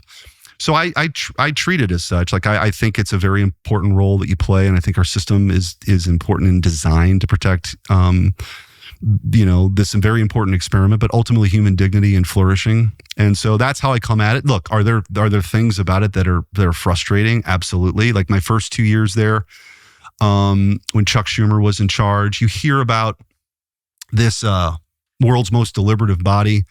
The worst thing that I learned is that there isn't as much. Like people think Mr. Smith goes to Washington and you're on the floor. There wasn't a lot of opportunity to be on the floor, to offer amendments, to find unique coalitions that might exist there that people wouldn't expect. That didn't happen. And that was frustrating. And I think, what is important now that we have the majority is that we have those more of those opportunities. When I was, I'm very thankful to handle President Trump's rescissions package. I didn't put any limits on amendments. I didn't tell anybody, don't offer the amendment or we're going to box you out. Offer the amendment. Let's vote on it. Let's see where people kind of land. So I think that was one observation. The other one is that, interestingly, in my class that came in we were elected in 2022, it was very much a generational turnover from the people that we were following in those offices. And there's a bit of a bonding. I mean, JD and I, Vice President Vance and I, became very good friends. We shared a lot of common experiences in life and viewed the world similarly. And other people in the class, Ted Budd and Katie Britt and Pete Ricketts and all. You don't get to share that life experience with many people. Yes. So we go to dinner once a month and talk about like not legislation you're working on, but like real life stuff about our kids and the things that are important. And so I was lucky, I think, that I came in with a group that was about the same age and had same cultural references and things like that. But the average age of the Senate is, several hundred. 60. Yes. 67 and a half or something like that. Yes. So, and like I play on the congressional baseball team. I'm, the one senator that starts because, for whatever reason. Which, by the way, that I got to, meet a lot of House members that I would never have met otherwise. I mean, I think people think the House and the Senate are like working together on all this stuff. I mean, you have relationships, but being at a baseball practice at 5:45 in the morning, 4:45 Missouri time, there's a bit of a bonding that can happen with that. So you get to know people. And so I just try to meet people where they're at. And I think if you work hard, I have deeply held beliefs that I'm going to fight for, as we've talked about, but that doesn't mean you have to be an asshole along the way to everybody. No, and that's not me. So I'm just trying to be as effective as I can for the cause. Is the Republican Party changing under Trump? Yeah, I believe so. I mean, I think you look at the people who've been elected since, say, 2018-ish, right? The Senate is meant to be, it's a third of the Senate is up every 2 years, and the House, the entire House of Representatives can turn over in 2 years, theoretically, right? The Senate is designed to be that way, but I do think it's changing. I think President Trump, I think one of his great contributions to the Republican Party is that it has given people the confidence to fight. I think that's a good thing. I think that's right. Right? Because I think that no longer can we deny that we're up against some benign force out there. I mean, there are people on the other side that have a very different vision of this country than we do. And you better stand up and fight for it. And I think he's given us great cause to do it. I mean, you just look at this comeback, and it's just sort of like, it's historically, I mean, we're living in a very historic moment. We're talking about it in real time. But when people look back, I mean, he was in office, out of office, came back. That's only happened one time. Nobody alive now has ever seen that. Came back, and against a backdrop of people trying to throw him in jail, bankrupt him, and assassinate him. And he's back. And I think the difference now, I wasn't there in the first term, but there is a definite recognition, even of some who aren't as aligned as I am with President Trump, that he earned it, and that his policy agenda and his nominees should get a fair shake. I don't know if that was true the first time. I don't think it was true the first time. No. But the Senate is changing, and I think there's take foreign policy perspective. I think there's an ascending view that I subscribe to, which is sort of American realism. It's much more restrained diplomacy. If you have to move on something that's a legitimate threat to your core national interest, you do it swiftly, decisively. Yeah. But this kind of meandering foreign policy where you can be everywhere all at once all the time, that sort of predated the last decade, I think that's not the future. But it's still an ascending view. But I do think the Senate is changing, and I think President Trump has sort of led the way on that. And I think just look at the conversation we're having now about trade. A lot of these things that were, after the Cold War ended and Soviet communism was defeated in that way, there was never really an adjustment. Like in many ways, Europe and Japan, we allowed them to get back up on their feet, whether it was protection through NATO or these disastrous trade deals, but they had a purpose at the time, was for them to get up and be able to stand up on their own 2 feet. Well, that time is over. I mean, in many ways, right? Like, we shouldn't have ridiculous trade deals. So President Trump wielding tariffs to get a better deal, that's working. We're getting record investment, trillions of dollars in this country. Exactly. And then also, look at NATO now. Like, they're actually, like, we'll see if they actually do it. But one of the reasons why I went to the Munich Security Conference, I don't have the same foreign policy view of most people that go there, but I wanted to tell them the truth, not what they wanted to hear. I think so many like the adulation and the red carpet that gets rolled out, and you're treated as American whatever over there hero to some, like that wasn't my purpose. I wanted them to understand that there's a shift happening. We are pivoting. We're going to protect the homeland. We understand China. The 21st century is going to be defined by this great competition with communist China. We have to win that fight, and you need to stand up on your own 2 feet much more than you ever have before. And I think it's important that more people deliver that message. So I do think that's part of the transformation of the Republican Party right now. And also rooted, and I'm very comfortable in this place now because I grew up in a blue-collar neighborhood. My dad worked 7 days a week in the midnight shift. This ability to connect with working people, to fight for them, not the corporate interests, but the people who are working hard, who just want their kids to have a better life than them. They've been vilified for so long. They've been looked over in so-called flyover country for too long. Their time is now, and I think President Trump has a very unique way of connecting. And as I said earlier, I think what people want right now more than anything is authentic leadership. And, and so it's an incredible time to be there. And I think this is where it's headed, and I'm just grateful to be a part of it. As honestly or sort of impartially or non-emotionally as you can you describe where you think the Democratic Party is going? I don't think they've hit rock bottom yet. Okay. Actually, I think that you look at the people that are filling up the arenas. It's Bernie Sanders. It's AOC. It's this Mamdani guy who's literally a communist running. He's going to be the mayor of New York, probably. Looks that way. So I think they're still searching. They don't have a message. They don't have a messenger. They're still obsessed with President Trump, with Trump derangement syndrome. They've sort of learned nothing from the last go around with all of this.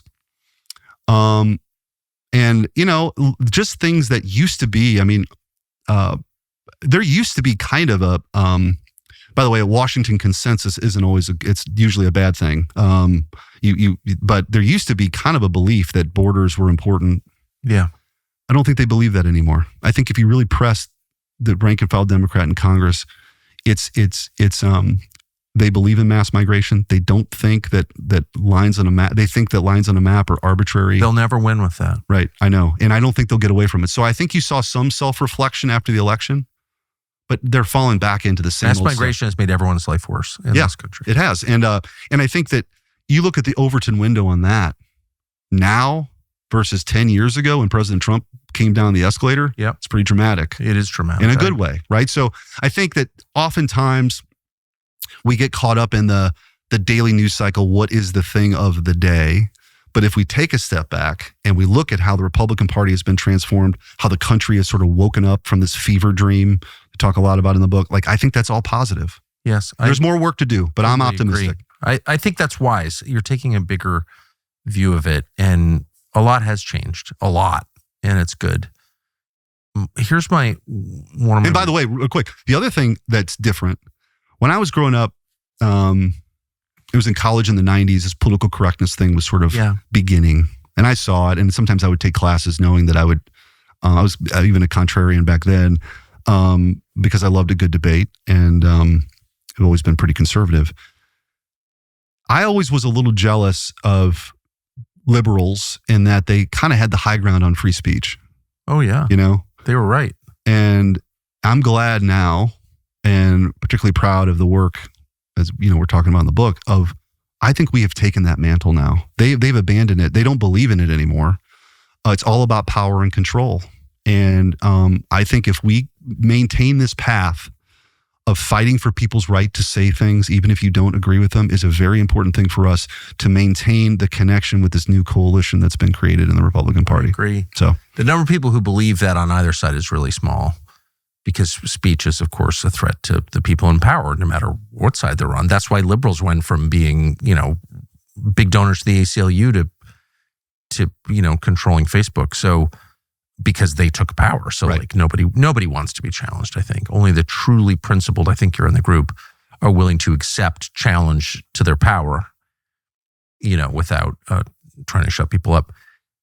My concern is that Mamdani, who I think is I don't think much of him. However, I think his main appeal may be quality of life worries that people have. And do you think, I know this has been a big issue for you, but there aren't that many of you actually in the Senate talking about people's lives. Like, somebody in power needs to address declining quality of life in this country, or else there will be a lot more Mamdanis. Yeah, I agree with that. I think especially for young people who are, they're coming out of college with a lot of debt.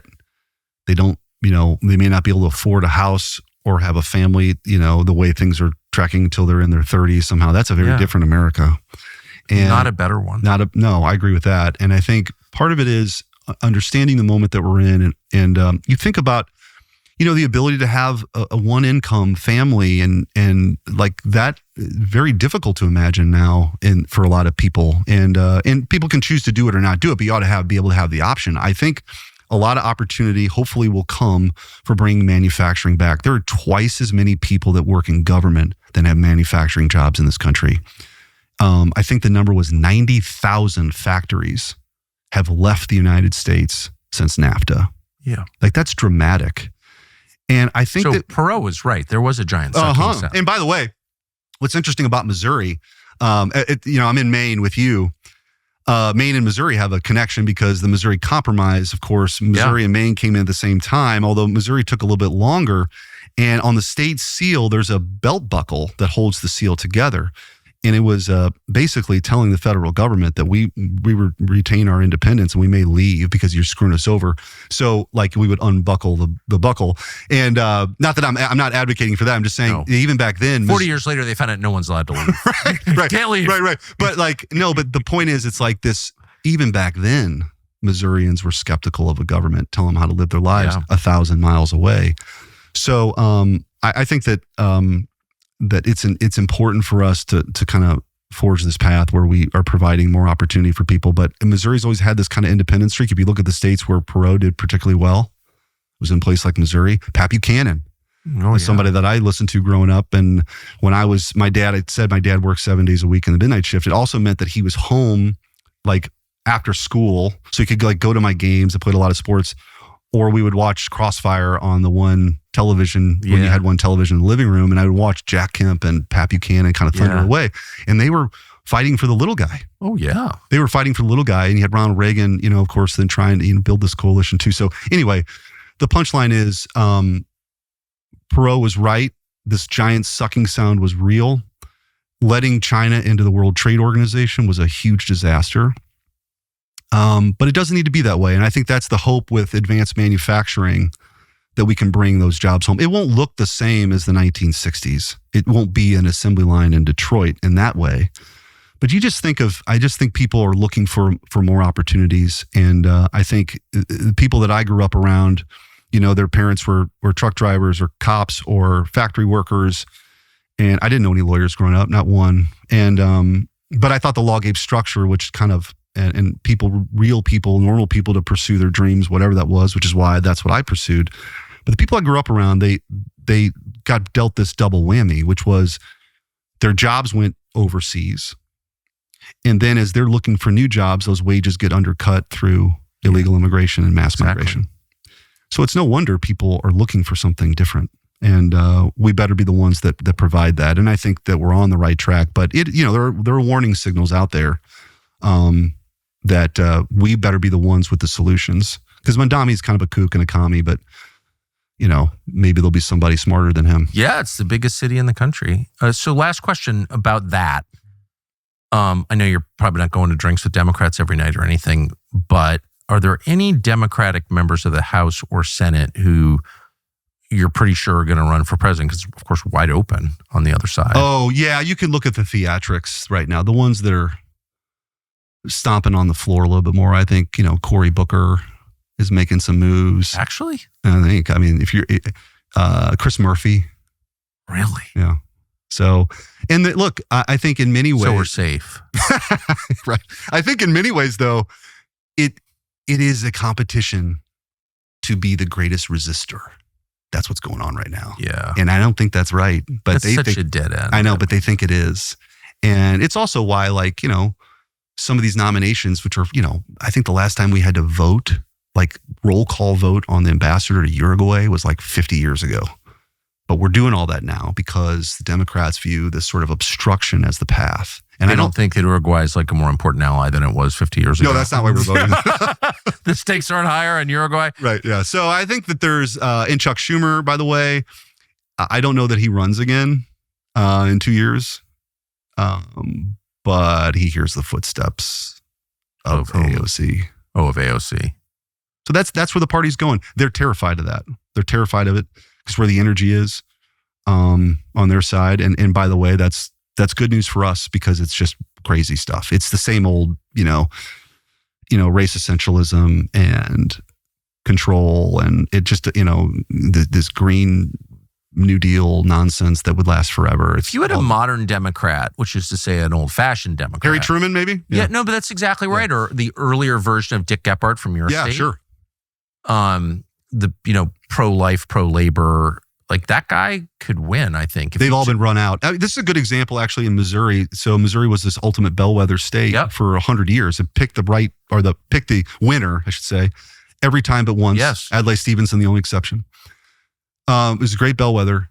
There were rural Democrats everywhere. In fact, most of outstate Missouri was blue with pro-life, pro-gun Democrats. They're all gone. They're literally all gone. Pro-life, pro-gun, pro-labor. Yeah, that too. And you can't find them anywhere in Missouri. They're just in St. Louis and Kansas City, and they're pretty radical. They're competing to be the most, like during COVID, like you had the mayor of St. Louis, the mayor of Kansas City competing to be the most woke COVID restrictor in the country. Like that was the competition, right? Yeah. So the incentive structure is really messed up for them right now because the only way you do it is if you're one of the lefties. But everyone hates that stuff. Yeah, but in their circle, again, I think this is the Trump derangement syndrome stuff. It's so hard for them to get rid of. Do donors push that on them? Do you think? Oh yeah, I think that Soros, what Soros has funded, they chase that. Look at the prosecutors that did all the damage across the country. Yeah. You talk about an arbitrage of the system. Very little money went to disrupting a lot of our lives. So, but I think, but now in Missouri, there's literally no Democrat representing rural Missouri, and the margins, like in my last race in some of the counties, say in the boot heels, like you get 86% of the vote. Really? What were your numbers in St. Louis and Kansas City? Well, I'm from the St. Louis area, so like in St. Louis County, which is where I live, was able, I've been more effective of kind of holding the line. But in St. Louis City, it's 80-20, you're going to lose. But it's the city itself is 300,000. The metro area is 3 million. But St. Louis County has 1 million people. And you just basically hold on as much as you can, appeal to people, and then you're running up the score everywhere else in a dramatic way. It used to be the dynamic was they did much better in rural Missouri, and then they get into the cities, and then that's what would get them over the top at midnight by a certain number of votes. So boy, that pattern you just described is everywhere. Yeah. Does that stay the same for a while? I think so for a while. I tell people, I warn people all the time that nothing is static. No, that's right. I think that's the dynamic that we're in, at least for right now. And like I said, I don't know how to gauge the midterms, Tucker. Like I don't know the House races as much, and the redistricting thing is going to have a play. But the one thing that's true is the Democrats have gerrymandered these seats for a long time. They've got nowhere else to go. So and by the way, the idea that that you don't have to be a citizen to be counted in the census is insane.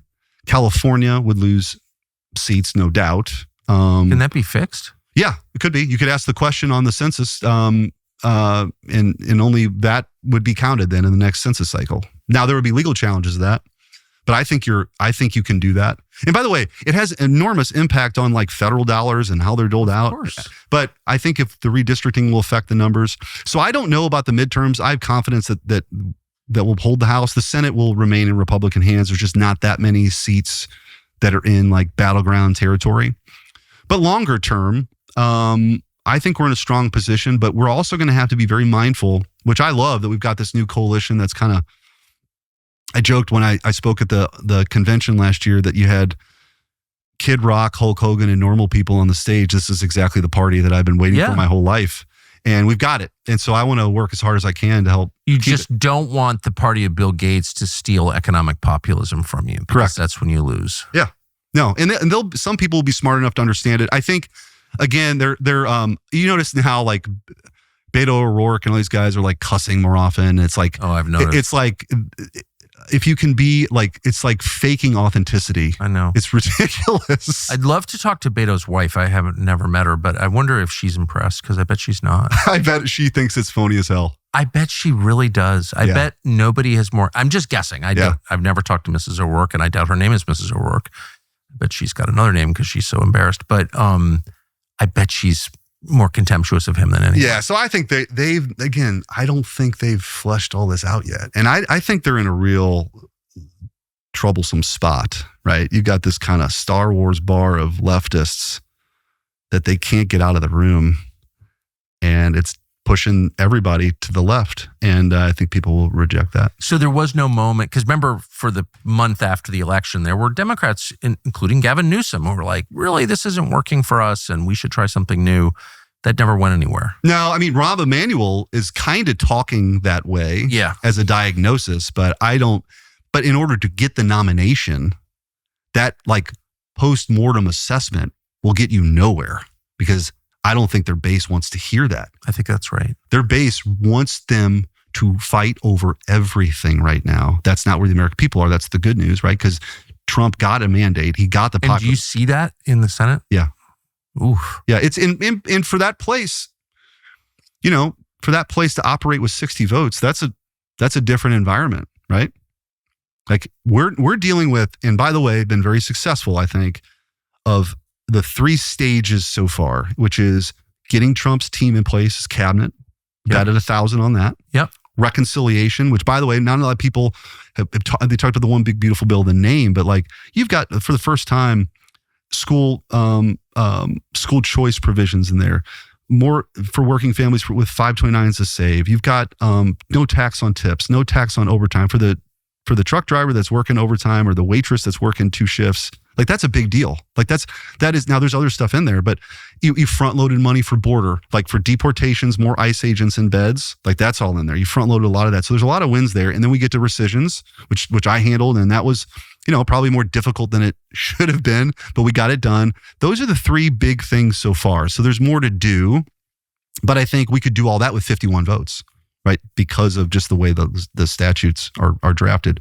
But if the Democrats are really in this mode of resistance, it's going to be, who knows how this all plays out, because right now Chuck Schumer doesn't see an incentive of working with Republicans on anything. And I think that ultimately burns them. I mean, Trump after the midterm is, can't run again. So at that point, if the Democrats' message is we hate Trump, does that get you the presidency? No, I think you're right. It's a midterm play. But they have long-term problems because that has defined their party. And in many ways, this lawfare that was exhibited was all just a symptom of the same problem, right? Is they're singularly obsessed with President Trump. And every policy position he takes, they take the opposite. Again, tried to throw him in jail, censor anybody who believes the same thing he believes. So they have a real problem. It's a structural problem that it's easy to diagnose. I don't know how they fix it, because there are no Dick Gephardts walking around. Right. Or Bill Clinton. Yeah. Right. Senator, thank you very much for spending all this time. The book is The Last Line of Defense, How to Beat the Left in Court, which you have done. Thank you. Thanks for having me. So it turns out that YouTube is suppressing this show. On one level, that's not surprising. That's what they do. But on another level, it's shocking. With everything that's going on in the world right now, all the change taking place in our economy and our politics, with the wars we're on the cusp of fighting right now, Google has decided you should have less information rather than more. And that is totally wrong. It's immoral. What can you do about it? Well, we could whine about it. That's a waste of time. We're not in charge of Google. Or we could find a way around it, a way that you could actually get information that is true, not intentionally deceptive. The way to do that on YouTube, we think, is to subscribe to our channel. Subscribe. Hit the little bell icon to be notified when we upload and share this video. That way you'll have a much higher chance of hearing actual news and information. So we hope that you'll do that.